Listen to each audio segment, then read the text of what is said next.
Թրամփի ուղի նախագծի վերաբերյալ Իրանից ու Ռուսաստանից պարբերաբար ահազանգեր են հնչում, զգուշացումներ քաղաքական վտանգների մասին։ Իրանը մեր հարևանն է, մեր քաղաքակրթական դաշնակիցն է, Ռուսաստանը այս տարածաշրջանում առնվազն 200 տարուց ավելի է ներկա է ֆիզիկապես, ներկա է աշխարհաքաղաքականապես, եւ այս երկու մեր դաշնակիցն է պաշտոնապես, եւ այս երկու գործընկերների շահերը առնվազն անտեսել է, նրանց շահերը, մտահոգությունները հաշվի չառնելը, սա քաղաքական առնվազն կարճատեսություն է, որը դրսևորում են մեր իշխանությունները։ Իսլամական հեղափոխության առաջնորդի միջազգային հարցերով ավագ խորհրդական Ալի Աքբար Վելայաթին հայտարարել է. Թրամփի ծրագիրը ոչինչով չի տարբերվում Զանգեզուրի միջանցքից։ Իրանի Իսլամական Հանրապետությունը կտրականապես դեմ է դրան։ Միջանցքը ստեղծում է պայմաններ ՆԱՏՕ-ի ներկայության համար Իրանից հյուսիս եւ լուրջ սպառնալիք է ներկայացնում Իրանի հյուսիսային եւ Ռուսաստանի հարավային շրջանների անվտանգության համար։ Իրանը բազմիցս ներկայացրել է, որ իր սահմանների ուղակի երկայնքով չի հանդուրժելու օտար զինված ներկայություն, փաստացիորեն Թրամփի ուղին ենթադրում է ամերիկյան ուղիղ ներկայություն, այդ թվում եւ ենթադրում են նաեւ անվտանգության որոշակի գործառույթներ իրականացնող թեկուզ եւ մասնավոր կազմակերպությունների տեսքով, ինչը Իրանի համար կարմիր գիծ է։ Ռուսաստանի արտաքին գործերի նախարարության ԱՊՀ երկրների 4-րդ դեպարտամենտի տնօրեն Միխայիլ Կալուգինը հայտարարել է. Ռուսաստանն ինքնին կովկասյան տերություն է։ Մենք պատրաստ ենք խորհրդակցել մեր հայ գործընկերների հետ քննարկելու ինչպես Թրամփի ուղու պարամետրերը, այնպես էլ Ռուսաստանի հնարավոր մասնակցությունը։ Դրա համար կան բավարար հիմքեր։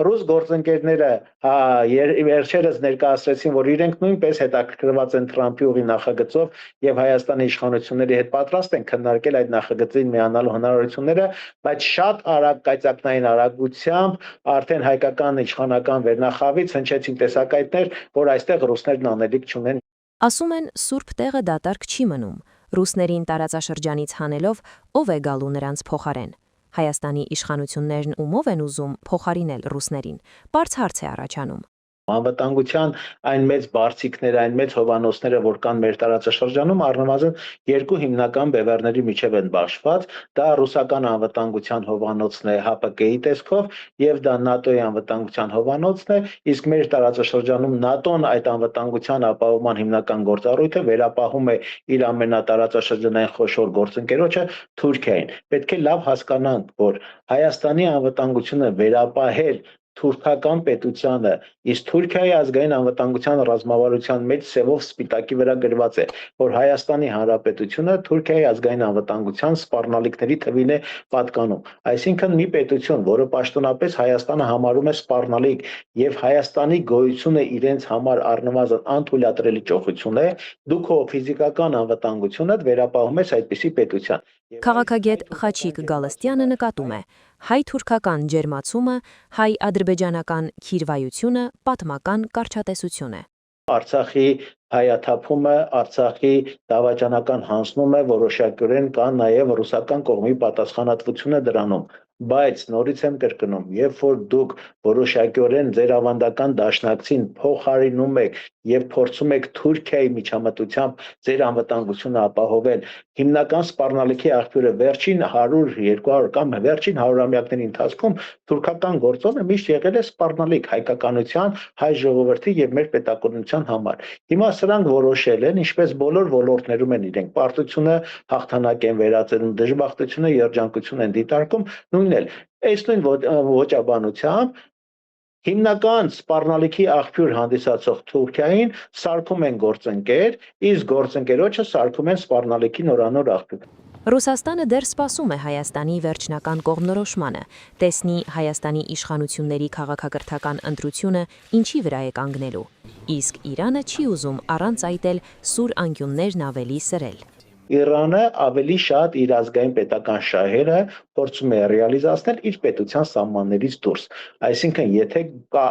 գա այն պահը, որտեղ պետք է որ Իրանը իր ազգային շահերը առաջ տանի, այդ թվում եւ Սյունիքում, ուրեմն նա առաջ է տանելու դա Սյունիքում, պետք է լինելու Ադրբեջանում, ուրեմն իրականացնելու է Ադրբեջանում, ինչպես իր շահերը իրականացնում է Պարսից ծոցի արաբական աշխարհի շատ ու շատ երկրներում։ Այնպես որ Իրանի հետ չպետք է խաղալ, ուղղակի Իրանը դեռ փորձում է որոշակիորեն այդ ստրատեգիական համբերության հիման վրա հասկանալ Հայաստանի իշխանություններն էլ սպասում են տեսնեն Ռուսաստանը կհաղթի, թե կպարտվի պատերազմում։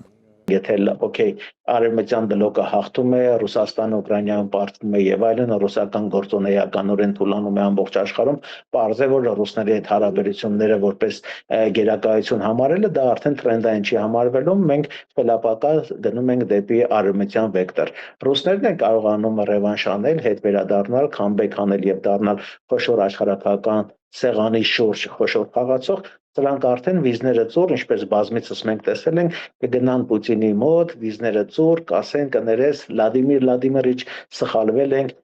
անառագորդու վերադարձնա, մենք քեզ հավիտյան ծառաներենք։ Ով իրենց ֆիզիկական անվտանգությունը երաշխավորում է, նրանք դրա շահերն էլ կյանքի են կոչում։ Այսօր գործող իշխանությունների համար ֆիզիկական երաշխիքներ իրենց անվտանգություն ցավոք սրտի կարող են տալ միայն Հայաստանի թշնամի պետությունները։ Իսկ իշխանությունների ֆիզիկական անվտանգության երաշխիքները կարող են մեզ վրա թանկ նստել, Հայաստանը դարձնելով Ուկրաինա կամ Սիրիա։